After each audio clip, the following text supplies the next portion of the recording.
Welcome back to the Red Stool. And today we're going to be talking about My Hero Academia chapter 304, Izuku Midoriya and Toshinori Yagi. So, just in the beginning of the chapter, we find out that Deku, he is inside of All For One, and he's talking to the vestiges of the other users. And we can see now that it's developed a little bit into it's like this little room that's floating in a black void that looks like it's slowly coming together. And, some of the previous users are sitting in chairs, and, some of them, they're kind of just standing off by themselves in the corner looking at the wall. So I guess not everyone is entirely too social, but they're all coming together. And the reason that he hasn't woken up is because apparently they're like, hey, we needed to talk to you first before you woke up. It's about our quirk. And as they begin talking to each other, what we come to realize is that in the past, about 4 months ago, that's when the quirk really started to grow and mature. So over all of these users and years, now it's getting to a stage where it's ready to mature, I guess, into its final form, I suppose. Just because if everyone else has just been using little pieces of the quirk, and now it's getting to a place inside of Izuku where it's going to, transform and reach its highest potential, then I want to see maybe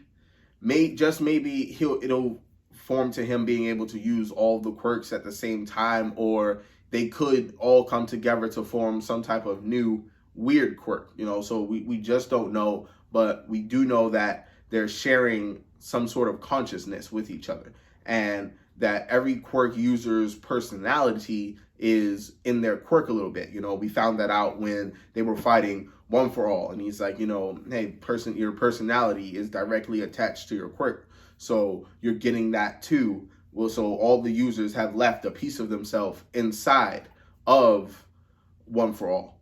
And you can see that All Might, his version of himself is like this silhouette, but it's made out of fire. And that's just because, of course, he's quirkless, so he actually had to add some of his consciousness to the quirk to give, be able to be there for Deku and talk to the other users. Even though I'm not entirely sure if he can talk yet, but he's there. That's when the fourth user steps up, Haikage, and he begins to talk to Deku. But I just taking a quick look at both of them, just because we know that Deku, he's 5'5", but look like how much that Haikage towers over him, and it's just like he looks like he could be, I don't know, maybe 7'5" or even taller. So he's pretty big and he's pretty huge, which I guess makes sense to a degree because his name in English translates to Shadow Forest of Death. And his quirk is Danger Sense. Now, he doesn't tell Deku too much on how to use it or what it's for, but the revelation that he does give him is how he spent his life with One For All, and when he realized that he couldn't beat All For One, and he was just spending his time developing the strength and the power of the quirk and just adding that to it. So I guess, this is probably a great deal where, a lot of that physical strength and output comes from the quirk. That, a lot of that, since we never really saw All Might use Black Whip or any of that, but, he's just always using, it's just a raw power. A lot of that probably came from the work that Haikage was doing over the years and just focusing on getting them stronger and preparing the quirk for a user who could take on All For One. So, that kind of, it's pretty dark just to think about it in a way, just because most of the users who've had this quirk have basically spent their lives either in hiding or fighting, or being killed by All For One. And, that's, what type of quality of life is that? So, there are probably a lot of brave people that are, just stepping up, showing that they're worthy and actually following through just to be able to use the quirk. But, he tells Deku that I'm the second. I've had this quirk for the second longest out of anyone. I had it for 40 years, and of course, All Might, he had it more than 40 years, and even though he's still alive, he was able to pass it down to Deku. But the lines that we see going across Haikage's face is not just like a birthmark or a scar from battle. It's actually the damage, like the physical damage of him having the multiple quirks inside of his body.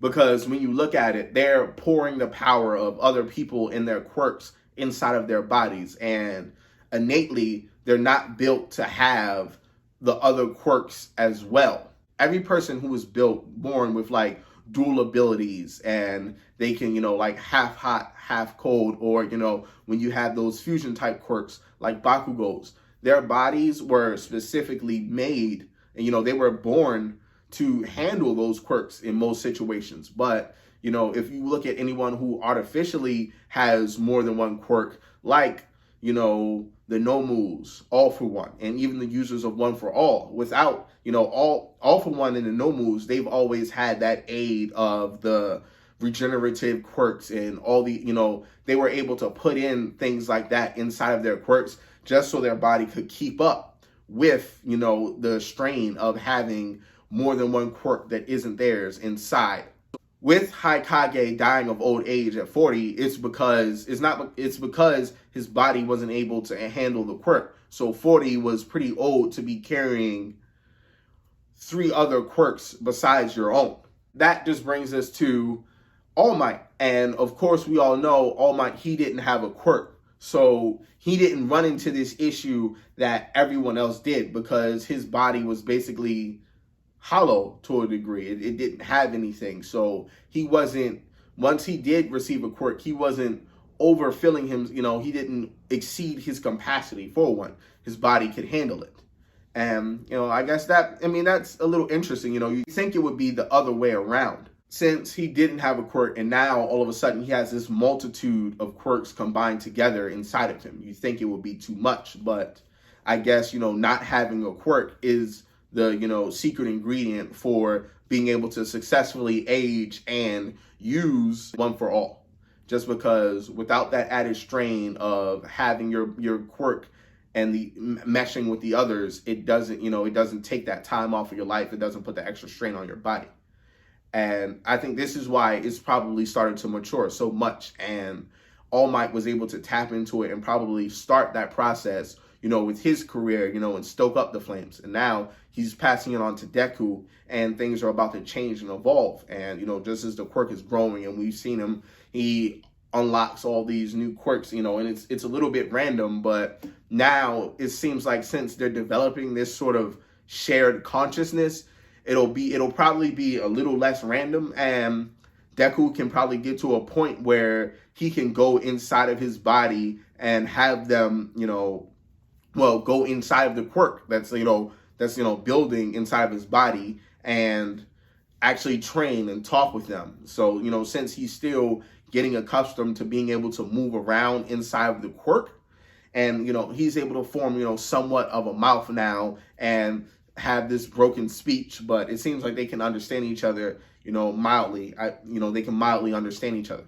But, I feel like that room probably has a direct tie to just how much the quirk has come together and reached maturity. So once we see that room become like a complete room, and it's like probably maybe even like a house or just an area where they all just exist in, I think that's when we're going to see One for All, at its maturity, and Deku able to use it at the height of its powers, and that's probably just the narrative tool that Horikoshi's using to convey that over to us, just how far along he's gotten and just how much the quirk itself is maturing. And as the conversation goes on, they're telling Deku, we got lucky with, you and All Might just back to back not having quirks. And now, you're actually able to use this quirk to its fullest potential, and it's able to mature in you. But, on the other side, almost everyone nowadays is born with the quirk. It's getting rarer and rarer. And, you were the only kid in your class he was the only kid in his class to be quirkless, and so everybody, is having some sort of quirk nowadays. So the chances of him finding someone else without a quirk is very slim. The next successor of the quirk could potentially just be getting a burden and not, the ability to help out others and, be the hero that saves the world and is, the best hero. What we're running into is the need for one for alls, need to be around. It might not be needed in the future just because there's no one viable that can receive the quirk. And, as, what Deku's asked at the end of it, if they're able to finally, once and for all, beat All For One, and, kill Shigaraki, I guess. That's expressly what they asked him. That's what she asked. Will you be able to kill Shigaraki? And, that's where the chapter ends. But it seems like that's what this is building up to. But if they can finally stop All For One and, kill Shigaraki, then that'll be the end of it. There won't be this giant evil force ruling over the underworld and trying to destroy society and just do whatever he wants anymore. So the need for one for all to be around, it wouldn't have to go past that. And, so Deku could be the last successor depending on how he's able to deal with Shigaraki and one for all. Now, and of course, this is Horikoshi pushing us closer and closer to that, which I think is probably going to be that final battle between, the demon lords of the underworld and what's left of Hero Society. And, this is going to be the battle for it all. The stakes are never higher, just because if they get to a point where, we're at a point where there are no more viable successors for one for all, and All For One needs to be stopped. It's been going on for too long. He's been running the world and just wreaking havoc in the shadows for hundreds of years. So he definitely needs to be stopped. I'm not sure, with Deku and his attitude towards villainy, if he can bring himself to kill Shigaraki, just because the last time he saw Shigaraki, he looked at him and he said, you know what, you're someone who looks like they need saving. And I don't know if he's going to be able to save Shigaraki from that ideology that he has of just wanting to destroy everything, that, just wantless chaos and destruction, just because he hates everything he sees. So I'm not sure if he'll be able to morally redeem Shigaraki and, stop him that way and try to, just throw him in jail or whatever. Killing him may very well be the only option. And so just seeing how he's going to deal with that and, what his plans are, what his plans would be after that is pretty interesting. My idea, my prediction, what Deku should do is, since All For One, he has the search quirk, since he can find him whenever he wants to, once he's mastered One For All, he should just go to some sort of solitary place where it's only him, and when All For One comes, they can resume their fight inside of his quirk with the other users as well.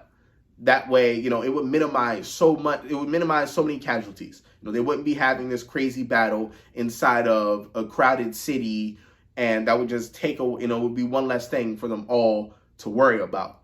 And inside of, if they had that fight inside of his quirk, he will have the added help of the other users, because they've, Horikoshi's shown that they can use their abilities inside of, whatever this place inside of the quirk, in Deku's head, or, wherever like the space physically lies in that little room, they are able to use their quirks. So for once, they can finally have the jump and, one up on All For One and be able to take him out. Even though he'd have Shigaraki with him, they'd still outnumber them greatly.